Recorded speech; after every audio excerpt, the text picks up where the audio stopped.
Hi everyone and welcome back to our channel. Thank you so much for all your support on our previous van tour video.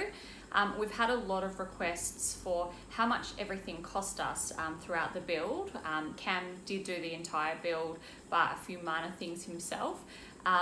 So yeah, I thought I'd I've got my budget here, and I thought I'd run through really everything that we spent doing the whole fit out. So you can have an idea of how much it cost us and maybe you want to do it yourself.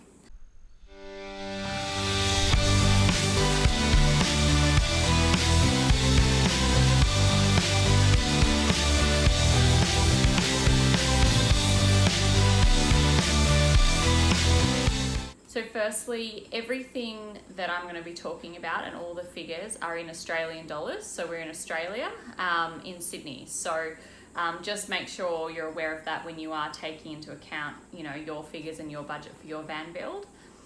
So the thing that we get asked most is how much the actual van cost. So our van is a 2009 Mercedes Sprinter. When we bought it, it had done about 300,000 kilometers. But we've bought it for $17,300. So it was a cheaper van. It had done a lot of Ks, but it was in good condition. So for us, that was important. However, probably in hindsight, we would spend a little bit more on a van that was slightly newer and that had done less kilometers. But yeah, when we were looking for our van, there are a few really important factors. Firstly, it had to have the 3 seats across the front because we wanted to kind of maximize the space in the back of the van. So we wanted to be able to have Flynn in the front seat with us. And the other thing we wanted was the long wheelbase. So we really struggled. We were looking for ages and we really struggled to find what we were looking for. So yeah, when this van came up, we kind of just snapped it up. Regardless of how many Ks it had done. So the van cost was $17,300. And what I thought I'd do was kind of break it down break the build cost down into a few different segments. So to start off with, I thought I'd go through the structure. So the structure is literally everything from the timber, the insulation, all the drawers, and everything, the kitchen, the push buttons, absolutely everything that kind of is involved in the structure of the van. So all the timber and everything like that. I'll kind of run through them quickly, and then we'll do a big total at the end. So we had, under structure, there was timber framing, and that was about $1,400. Insulation sound deadener came to about $580. We've got paint, carpet, flooring, drawer sliders, handles and fasteners, nuts and bolts, the bench top, and then the table leg. So everything under structure actually came out to about $3,269. Cam did all the woodwork himself. There were a few kind of miscellaneous things in there.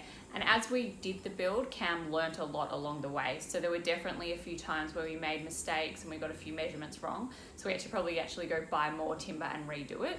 So in these kind of figures, there's kind of room for trial and error. So that was the structure of the van. The next kind of, category that we are going to go into was the electrical.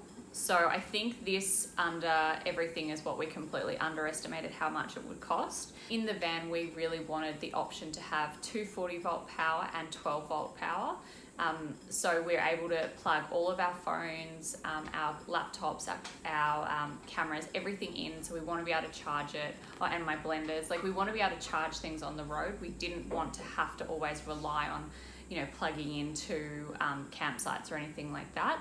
So we've got both 240 volt and 12 volt in the van, and I think that's the biggest reason our kind of costs went up so much. So that's why we had to kind of spend a little bit more money on the electrical side of things than we previously would have. Even with the wiring, we had to run 2 different sets of cables, 2 different sets of Coro for 12 volt and 240 volt.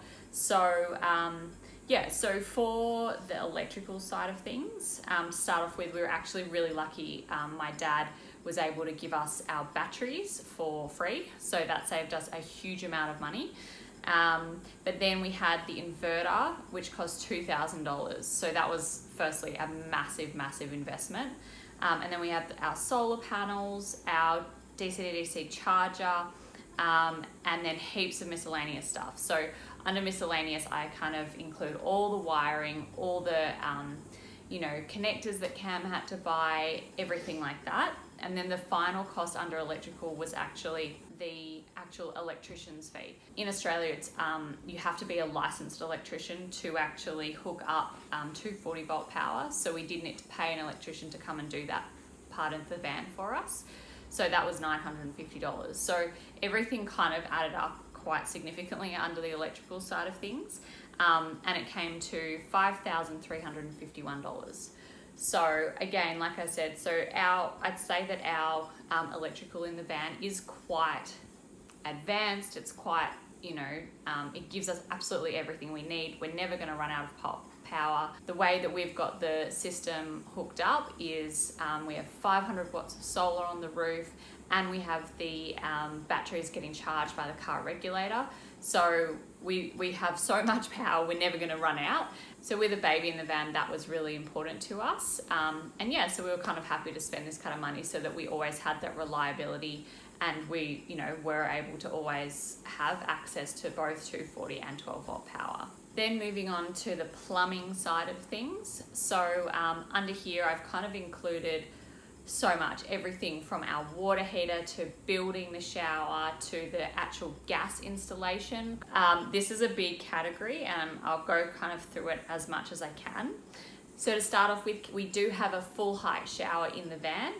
Cam built the whole thing himself. So you can buy them prefab, but we kind of didn't have the extra money that it was going to cost to do that. I think we had a quote for about $1,000. So Cam built the shower himself. So including the shower tray, the shower walls, and all the fittings to actually hook up the actual shower hose and the taps and everything like that, it cost us about $450. And then we have things like the water heater. So we have a gas hot water heater, so instantaneous hot water into both the sink and the shower. So that was $680. And then we have things like the water pump, the water filter, and then we have water tanks. So we actually have 2 water tanks that are actually installed underneath the van. So they're custom for Mercedes Sprinters. So we have a 110 litre freshwater tank and a 60 litre grey water tank. So these are actually mounted on the outside underneath the van, which have been absolutely amazing. And again, we fill up with water every 3 or 4 days, and it works perfectly. So the water tanks were $700, but again, an amazing investment, saved us space, and we're able to carry so much more than if we just had a few jerry cans. A few other things under the plumbing tab, we've got the tiles for our splashback, the gas bottle, the actual, we had to get a fiberglass case. So in Australia, another regulation, lots of regulations in Australia, but another regulation is if you're going to have gas in an enclosed space, it has to be in a fiberglass box that only has access from the outside. So all those kind of things, we've got vents, we've got water gauges and tank sensors. And the only other thing that kind of came up under plumbing as well is our plumber costs. So we had to get a plumber to come in and actually hook up the gas for us and run the copper piping underneath the van. So we've got, again, instantaneous hot water that's run off the gas, and the cooktop is run off the gas as well. So under the plumbing tab, we had a grand total of $3,749. So again, that was pretty good considering everything we have. All of these figures, we know that we've done it quite expensively, but it's our home and we use everything all the time. Having instantaneous hot water, having access to a shower whenever we want, having the water capacity in the fresh water, it's all been absolutely amazing, especially because we've been living in the van for 6 months now. So our appliances, so these I've got in here, things like our stovetop, the fans, we've got 2 side Sirocco swivel fans and the 2 max air fans on the roof. We've got our fridge, our 130 litre fridge and freezer.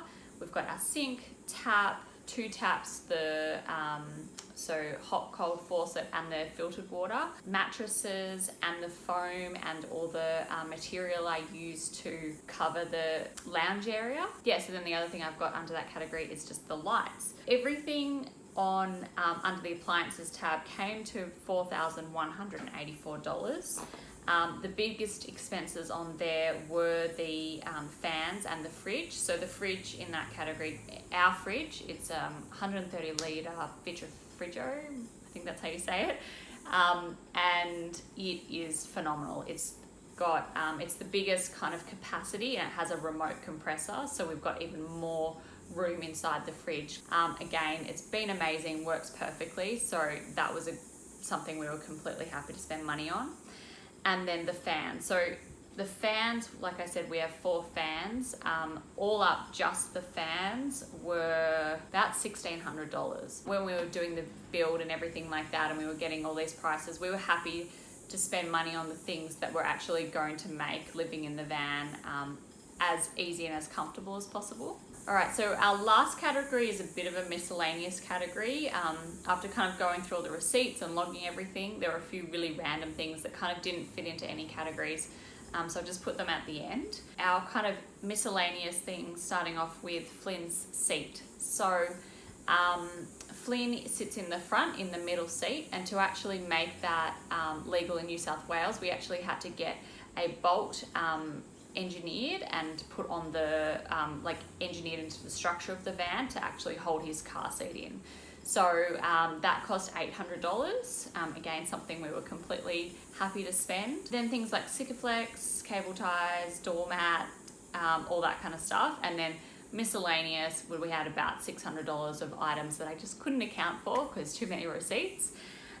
So our kind of miscellaneous tab came out to about $1,900. That's me going through it really quickly, but what I thought I would do is have a downloadable thing on our website, so you can actually download this spreadsheet so you can see exactly what we spent on everything, so you can kind of get a better idea on what you're going to do for your van. So we budgeted about $15,000 to $20,000 for the actual build, and like I said, we wanted to do ours with things like comfort and safety and everything like that in mind, especially with having a baby on the road. Yeah, we budgeted about 15 to 20, and the total cost, drum roll, comes into $18,465. We would have loved to spend less, but we were really happy with the cost of everything and how it all kind of turned out. And clearly we love it, and we've lived in it for 6 months now. Yeah, so that's the total cost of our van build. There are a few things I haven't included, such as, services, insurance, registration, because that's so varied on where you live and who you go with. I hope that gives you a good idea of how much we spent on our van build, and to give you kind of an idea on what potentially it might cost you to do a build. Like I said, there's people that have done it for way cheaper. We love our van. We have so much in there, and it allows us to live on the road full time. We stealth camp 90% of the time, and yeah, the 3 of us love it. So as always, I really hope that this video was informative and you're able to get some great information out of it. If you have any questions, please feel free to leave them below, and we'll get back to you as soon as possible. I'll try and get this spreadsheet up and running and on our website. So again, I'll leave a link below for that in the description. So you guys are able to have a look at exactly what we spent. Thanks so much. We'd really appreciate a big thumbs up, and feel free to subscribe to our channel. We will be bringing more videos out soon.